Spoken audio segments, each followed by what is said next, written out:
Speaking of books that absolutely obliterated all of my feelings, I finished this next book and I just had to stare into the void for like 10 minutes straight.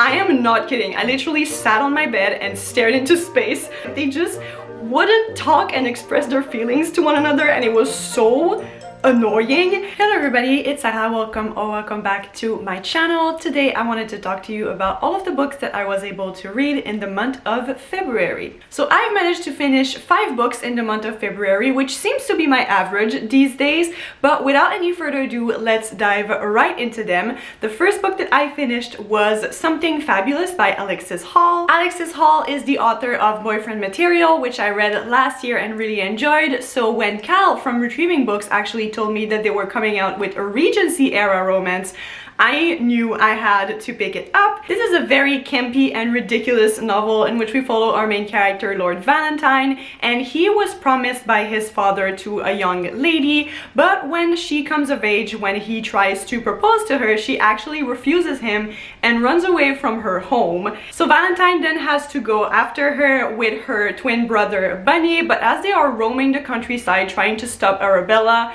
from getting into trouble, they slowly start to develop those feelings for one another, which, as you might imagine, will cause a little bit of trouble. This book was a lot, and I mean a lot. And I'm very used to reading like ridiculous, over-the-top Regency era romance, so that is saying something, because oh my gosh, these characters were completely insane. There are a lot of things happening, and because of that I felt like the romance between the two main characters, Valentine and Bunny, actually didn't really have the time to blossom. It kind of just happened out of the blue and I was left completely reeling. Then you have to bear in mind that I am a slow burn type of reader. I really love when books take the time to slowly develop the feelings between the two characters and really make you believe into their connection, and in this one I found that I wasn't really given that. Just everything happened and I did not really understand because of the characters' history and also because of their personality. Like, they were constantly clashing, but yet they were falling in love so quickly, which I found very strange. So yeah, between all of the crazy plot twists and this romance that didn't really make any sense in my opinion, it was kind of hard for me to suspend my disbelief and just get carried away into the story. But still, I found that the characters were like funny and very heartwarming. So overall, this was a good time. It just wasn't really like my type of romance. And also, I do have to say that there is demisexual rep in this book. The main character, Valentine, is demisexual, which also, when I think about it, did not really make a lot of sense when it comes to the fact that he fell in love so fast with Bunny. But anyway, overall this was fun and I would definitely recommend it if you love Alexis Hall's writing and if you just want to have a ridiculous, rompy fun in the English countryside. Then the next book that I finished was The Reckless Kind by Carly Heat. This is a book that I buddy read with Cal from Retrieving Books, and we decided to pick this one up because we had heard great things about the representation in this one. 2 of the main characters in this are disabled and one of them is also asexual, and they're also into a polyamorous triad with a 3rd character. This is a YA historical fiction that takes place in Norway, and like I said, we follow our 3 main characters, and at the beginning of the book, Gunnar, who is one of them, has just lost his mother into a horse accident that also left him disabled, and we follow him and his best friend Asta as they're trying to save his family farm until Erland, who is our 3rd main character, comes into play, and he is the son of the owner of the theater in town, and so they all meet and become friends, and slowly romance starts to blossom between them, and we follow them as they try to win the horse race that happens every year in their little town, because if they win the money, then they will be able to save Gunnar's family farm. Overall, this book kind of disappointed me ultimately, which I think is very, very sad, because I was so excited for the representation in this one and also for the components of the plot.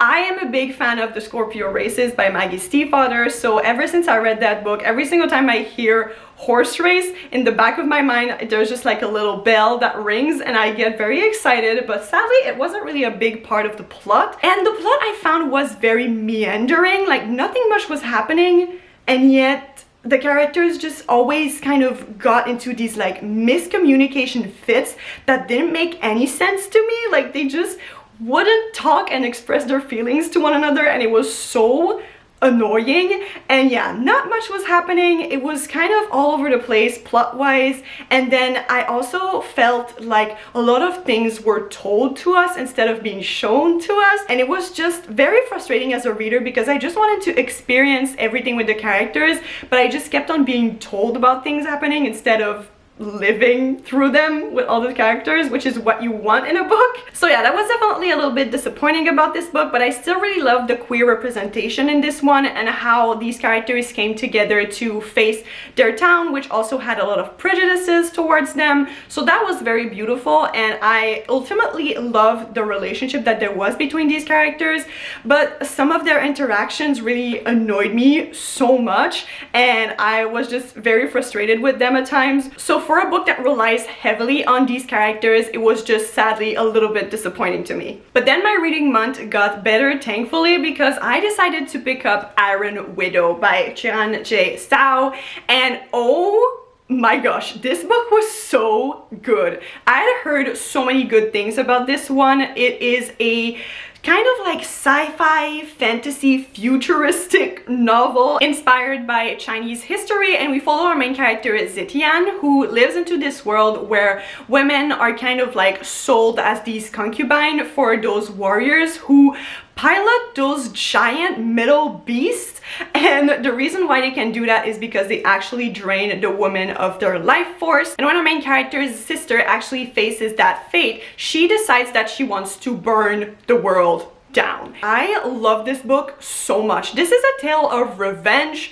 and of anger and of destruction, and it will leave you breathless. Honestly, there were so many times while reading this book when I was just absolutely shook to my core, but also rooting for our main character so much. I love Zetian. She is such a great main female protagonist. I just loved following her, and I felt every single piece of her anger to my core, and I was just so compelled by her fury and her sense of revenge and justice. It was just so amazing, and it really propelled the story forward for me. I found it so compelling. I couldn't put the book down. And there are also these two other main characters, Yizi and Shimin, and they're once again in a polyamorous relationship with Zetian, and the representation of that part of the story was so good. I love them so much together. They're just absolutely perfect, and I want what is best for them, but also they have to like burn the system to the ground first, because oh my gosh, that is a messed up society that they live in. And wow, the world building in this is absolutely amazing. The magic system is fascinating, and the plot just kept me guessing after every single page and screaming. Honestly, if you still haven't picked up this book, I would highly recommend you to do so, and I cannot wait for the next book because I need to know what is going to happen, because the ending of this left me in tatters. So yeah, I need to know, but please read this book if you haven't already. It is so good. Then, speaking of books that absolutely obliterated all of my feelings, I finished this next book and I just had to stare into the void for like 10 minutes straight. I am not kidding. I literally sat on my bed and stared into space, all because of Flamefall by Rosaria Munda. In case you've been following me here for a while, you may know that I've been avoiding reading this book ever since it came out because I knew that it was going to absolutely destroy me, and oh my god, did it deliver on that front.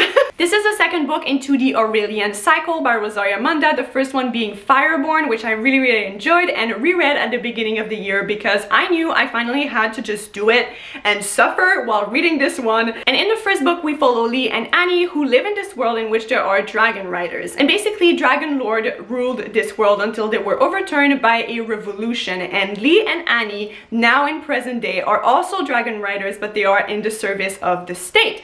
And they are competing to be the leader of their dragon riders fleet, but they're also very close friends. They have a very close bond, so there's a lot of drama and angst surrounding that competition. The first book was just so good. I found the world building to be so interesting, and all of the characters just really have a very special place in my heart. So I went into the second book very stressed, and I have to say I was so right about being stressed because oh my gosh, do they go through it in this one, and I did right along with them. I love all of the characters in this novel. There is also a new POV introduced in this one, and I also really loved him. There is a war coming on the horizon in this one, because the dragon lords of old are basically kind of rising back, and so Lee and Annie and all of their friends have to fight them.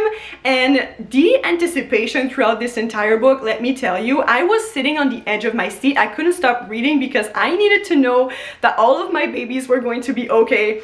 Spoiler alert, they were not.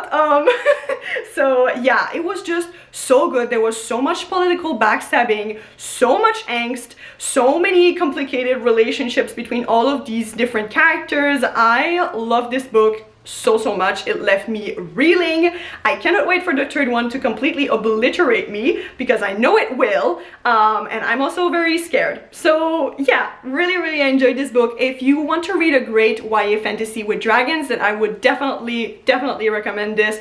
I give it like 5 stars. It's definitely one of my favorite books that I've read this year so far, and I feel like between this one and Iron Widow, I am slowly coming out of my fantasy slump, and nothing makes me happier than that. And then finally, the last book that I finished in the month of February, I actually finished reading this morning, and that book was a reread for me, and it is The Bear and the Nightingale by Catherine Arden. I always want to say by Kristen Hanna, because I think of that like historical fiction novel called The Nightingale. What's it called? Is it just The Nightingale? Anyway, I always want to say Kristen Hanna, but no, it's Catherine Arden. This is the first book in a trilogy, and I read it for the first time in 2018, but at the time it didn't like really blow me away, so I never kept on going with the series. But then over the year, I just kept on hearing more and more incredible things about the second book and the third book, so I thought that I should give it a try again, and I'm so happy that I did, because I enjoyed it so much more the second time around. But like I said, this is a fantasy novel that is heavily inspired by Russian folklore and history, and we follow this young girl Vasya, who lives into this small village in the north of Russia. And Vasya is actually the only person who's aware of the magic that lives in her village. There are all of these different magical creatures that live in the village and help people with their fire or their horses. Besides Vasya, nobody can really see them or talk to them, but they still kind of believe in them, until this new priest arrives in the village and starts to scare the villagers into believing in God. And slowly, as the villagers stop believing, these creatures start to lose their power, and so dark forces are closing in on the village, and Vasya has to save magic from disappearing, because if it does, then everybody will die. This is a very dark and atmospheric book, and it is perfect for this time of year. And I feel like one of the main reasons why I actually enjoyed it more this time around is because the first time I read it, I actually read it in July, and I think that now in February, in winter, is actually the perfect time to read this series, because you just really feel like you're there. And also it has such dark fairy tale-esque vibes. It has all of these different creatures from Russian folklore that are so fascinating, and I really love to learn about them. I also really love to follow Vasya as she interacted with all of these different creatures and tried to fight the dark magic. The one thing that I will say though is that this first book is super slow paced, so if you're looking for like an action-packed novel, this is really not the vibe that this one has.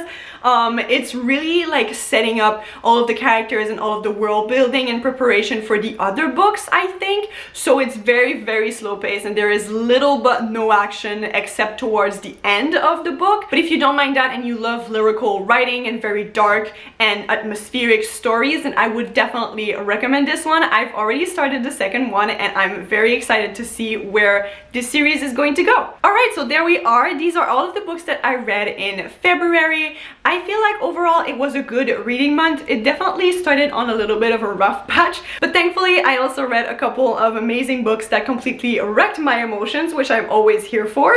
Let me know down below which was your favorite book that you read in February. I hope that you really enjoyed this video. If you did, please don't forget to subscribe, and I will see you in my next one. Bye!